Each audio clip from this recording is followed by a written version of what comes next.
अलविदा ना कहना भाग 3. पूजा झाली तसे भाईसाहेब सगळ्यांना भेटून निशीकडे आले. ते आपल्याकडेच येत आहेत हे बघून खरं तर तिला भीती वाटायला लागली होती, पण तिने तसं दाखवलं नाही. खूप छान वाटलं निशिता, तू आलीस ते. हे तुझे बाबा ना? हो भाईसाहेब, हे माझे बाबा सुरेश साठे आणि बाबा हे जयंतीभाई परांजपे.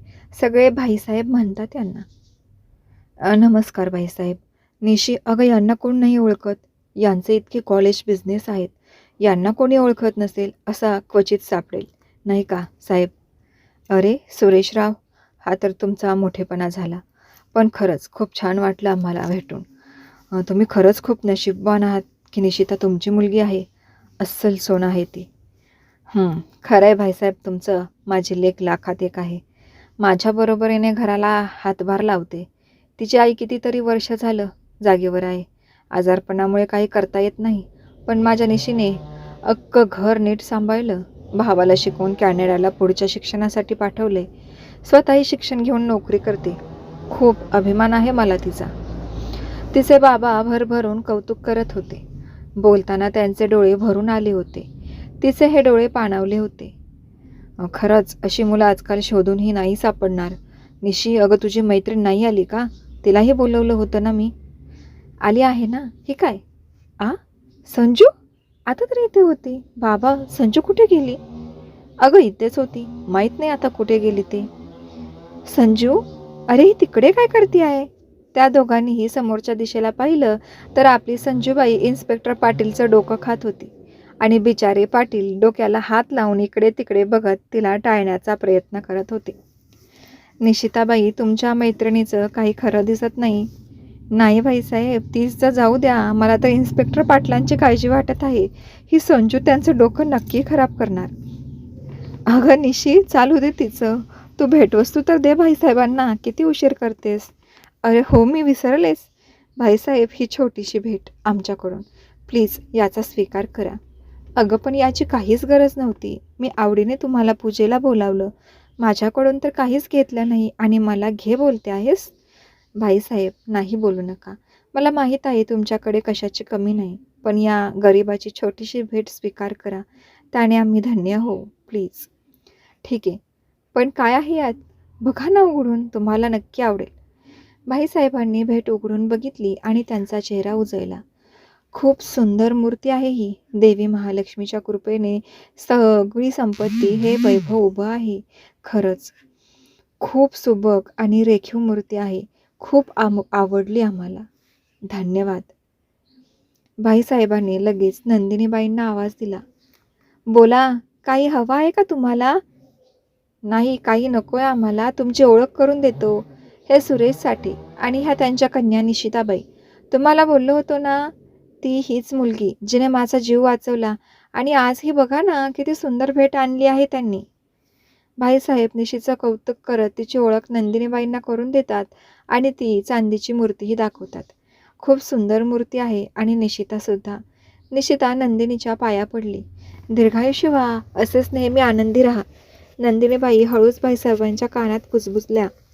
ह्या लक्ष्मीबरोबर घरची लक्ष्मीही येणार म्हणजे. हळू बोला, तुमची इच्छा लवकर पूर्ण होणार. बरं भाईसाहेब, आम्ही निघतो आता. अहो थांबा, जेवण झाल्याशिवाय जायचं नाही आणि माझ्या नातवाची ओळख करून देतो तुमची. चला. त्यांनी बाहेर जाणाऱ्या अनुरागला आवाज दिला, पण अनुराग फोनवर बोलत बाहेर जात होता. त्याचं भाईसाहेबांच्या बोलण्याकडे लक्षच नव्हतं. तिथल्या एका सेवकाने त्याला सांगितलं, भाईसाहेब आवाज देत आहेत. तर आपल्या खडूस हिटलर साहेबांनी त्या नोकरकडे काहीतरी निरोप पाठवला.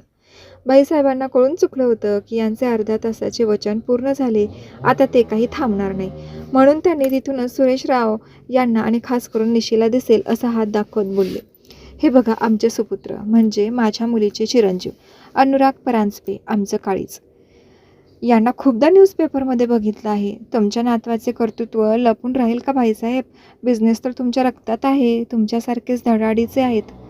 निशीचे बाबा आणि भाईसाहेब बोलत होते, पण निशी हिप्नोटाईज झाली होती आणि तिचे असे वागणे भाईसाहेबांनी बरोबर हेरले. त्यांच्या चेहऱ्यावर आनंदाचे हसू उमटले. तिच्यासाठी ते क्षण तिथेच थांबले होते. आजूबाजूचा आवाज बंद झाला होता, पण हृदयाचे स्पंदन स्पष्ट ऐकू येत होते. डोळ्यांच्या पापण्याही डोळ्यांच्या मध्ये येत नव्हत्या. कदाचित तिच्या काळजाचा आवाज त्यांना पोहोचला होता आणि त्याचा हुकूम त्या पापण्या पाळत होत्या. पहिल्यांदा आपल्या चुळबुळ करणाऱ्या बाईसाहेब स्तब्ध थांबल्या होत्या आणि अनुरागमध्ये हरवल्या होत्या. काही क्षणात घडलेला हा प्रसंग जणू तिला तासांपेक्षा जास्त वाटत होता. ती त्याला डोळे भरून बघत होती. ऑफिस अटायरमध्ये होता तो, हातात मोबाईल ज्यावर तो बोलत होता. त्या सूटमधूनही त्याची भारदस्त शरीरयष्टी उठून दिसत होती. तिच्या समोरून जात होता तो. त्याच्या प्रत्येक हालचाली तिच्या काळजाचा ठोका चुकवत होत्या. बोलता बोलता अचानक त्याने त्या फोनवरील व्यक्तीच्या काहीतरी वाक्यावर एक किलर स्माईल दिली तसं तिचं हृदय अजून जास्त धडधडायला लागलं. त्याने जेव्हा त्या नोकरसोबत बोलण्यासाठी कानाचा मोबाईल काढला तेव्हा त्याच्या कानातला डायमंड स्टड खूप सुरेख चमकला आणि त्याचे ते कान बघून हिच्या अंगावर शहारा आला. तो लगेच बाहेर पडला, पण निशी अजूनही तो गेला त्या दिशेला बघत होती. भाईसाहेबांची हीच इच्छा होती, असंच व्हावं आणि तेच घडत होतं. निशी तो गेला तरी विचारात हरवली होती. एखाद्या व्यक्तीला बघून इतकं प्रेम, ती फक्त एक अट्रॅक्शन की अजून काही? निशी, काय होतंय तुला? अशी काय वेड्यासारखी वागती आहे? कसल्याशा आवाजाने ती भानावर आली. ती आता काय वागली हे तिचं तिला समजलं नाही, पण नंतर तिला कसलंच झालं. तो नोकर अनुरागचा निरोप घेऊन आला होता. मोठे साहेब, साहेबांनी निरोप दिला आहे की त्यांना खूप महत्त्वाचं काम आहे आणि त्यांनी दिलेला अर्धा तास संपला आहे. ठीक आहे, जातो. इन्स्पेक्टर पाटील एक काम आलं म्हणून लगेच गेले. तशा संजूबाई परत आपल्या निशीला जॉईन झाल्या. निशीने तिचा विचार झटकला आणि संजूशी बोलायला लागली. काय ग, का त्या बिचारा पाटील साहेबांना त्रास देत होती? जास्त आगाऊपणा करू नको, टाकतील नाहीतर जेलमध्ये. संजू बिचारा चेहरा करत बोलली. अगं, मी काही का त्रास नव्हते देत त्यांना. ते आपलं जरा ओळख वाढवत होते. तू किती मारामाऱ्या करते, पंगा करते, मग नको का ओळख म्हणून, बाकी काही नाही. बरं, आता नको लगेच तोंड पाडू. चल जेवण घेऊ. मी रश्मी मॅमला बोलली आहे की सुट्टी द्या, पण जाते ऑफिसला. हाफ डेचा पगार भेटेल. ठीक आहे, चला. संजू आणि निशी यांनी जेवण केलं. बाईसाहेब आणि सुरेशराव अजूनही गप्पा मारत होते. बाबा, तुमचं झालं की तुम्ही या निवांत. मी आणि संजू जातो, मला ऑफिसला जायचं आहे. अगं थांब ना, काय घाई आहे? आपण 5 मिनिटात निघू. सुरेशराव, अहो जाऊ द्या पोरींना, तुम्ही थांबा की निवांत जेवू आणि गप्पा मारू. निशीच्या बाबांना नाही बोलता आलं नाही, त्यामुळे निशी आणि संजू निघून गेल्या. भाईसाहेब आणि सुरेशराव बराच वेळ गप्पा मारत होते. त्यानिमित्ताने भाईसाहेब निशीबद्दल जाणून घेत होते, तिचा स्वभाव, नोकरी आणि बरंच काही. सुरेशराव ही घरच्यासारखं फील करत होते. त्यांना वाटलं होतं की हे खूप श्रीमंत लोक, पण भाईसाहेब खूप छान बोलत होते. काही वेळाने सुरेशराव आणि भाईसाहेबांनी जेवण केलं आणि सुरेशराव त्यांच्या कामाला निघून गेले. संध्याकाळी भाईसाहेब गार्डनमध्ये बसले होते तेव्हा नंदिनीबाई तिथे आल्या. अहो, मला खूप आवडली हो मुलगी. खरंच खूप सोज्वळ, शोभून दिसेल आपल्या बिट्टूला. पण ते हो बोलतील का? माझ्या अनुराधाचं दुःख नाही बघवत हो आता. एकदा का त्यांनी लग्नाला हो बोललं की टेन्शन मिटलं, पण हे खूप अवघड आहे या बाबतीत. तर तुमचंही ऐकून घेत नाही. मालकीनबाई, तुम्ही नका काळजी करू. त्यांना माहीत आहे की आम्ही त्यांच्या आईचे वडील आहोत ते, आणि आता ते दाखवायची वेळ आली आहे. आम्हाला त्यांच्या कमजोरी माहीत आहेत. तुम्हाला मुलगी आवडली ना, मग बस झालं. लवकरच बिट्टू लग्नाला उभे राहतील. अनुराधाने केलेली चूक ही बिट्टूने का म्हणून भोगायची? असो, मी बघतो काय करायचं ते. आधी सुरेशराव हो बोलले पाहिजे ना. हो, पण एक सांगू का, ती मुलगी खरंच खूप गुणी आहे. आपण तिचं लग्न आपल्या बिट्टूबरोबर लावून काही चूक तर करत नाही आहे ना. त्यांनी जर तिला स्वीकारलं तर ठीक, नाही तर खूप मोठा प्रॉब्लेम होईल हो. आणि एखाद्या मुलीचं आयुष्य बर्बाद झालेलं मला नाही आवडणार. माझ्या स्वतःच्या मुलीला जे भोगावं लागलं ते कोणाच्याही वाट्याला यायला नको, भले मग ते आमचे नातू का असे ना. मालकीनबाई, तुमचं म्हणणं पटत आहे मला, पण मला खात्री आहे की निशिता आपल्या विश्वासाला खरं उतरतील. आणि प्रेमात खूप ताकद असते, हे तुम्हाला माहिती आहे. आपल्या अनुरागला प्रेमाचीच गरज आहे. आणि ते प्रेम त्यांना एक ना एक दिवस बदलायला भाग पडतील. नका काळजी करू, सगळं काही ठीक होईल. आणि आज जरा गोड काहीतरी बनवा. आपल्या घरात आज खरंच लक्ष्मी देवी महालक्ष्मीच्या पावलांनी आली. हो हो, सांगते बनवायला. बरं चला आता, चला फ्रेश व्हा, मी चहा बनवते तुम्हाला. दोघेही आत निघून गेले. बाईसाहेब याचाच विचार करत होते की सुरेशराव काय बोलतील, पण त्यांच्याशी लवकरात लवकर बोलणं गरजेचं होतं, कारण बोलता बोलता त्यांनी निशीचं लग्न करायचं आहे हे भाईसाहेबांना सांगितलं होतं. त्यामुळे त्यांना घाई करावी लागणार होती. आणि मेन म्हणजे आपला हिटलर बाबा का पण तयार करायचं होतं ना. त्यांना कसं इमोशनल ब्लॅकमेल करायचं याचाच ते विचार करत होते. निशी आपलं काम आवरून घरी यायला निघाली. आज तिचं लक्षच उडालं होतं. सारखं अनुरागचा चेहरा तिच्या डोळ्यासमोर येत होता आणि विनाकारण तिला धडधडत होतं. वेड्या झाल्या होत्या मॅडम, पण त्यांना कोण सांगणार की हे आपले हँडसम स्मार्ट गाय खूप मोठे हिटलर बाबाजी आहेत. सांगू सांगू, वेळ आली की सांगू. ती विचारातच घरी पोहोचली. तिचे बाबा आले नव्हते. ती फ्रेश झाली. आईला उठून बसवलं, तिला थोडं सूप दिलं आणि स्वतः कॉफी घेतली. काही वेळाने जेवण बनवायला घेतलं. 7ला देवासमोर दिवा लावला आणि हात जोडून मनोभावे प्रार्थना केली. देवा, माझ्या आईबाबांना नेहमी आनंदी ठेव. आणि आज मला नक्की काय झालं होतं, मी अशी का वागली, पण देवा खूपच भारी होते ते. बघ, परत मी त्यांचाच विचार करते आहे आणि तुलाही सांगते आहे की ते किती छान होते ते. माफ कर हा बाप्पा मला, मी खूप वेडी आहे.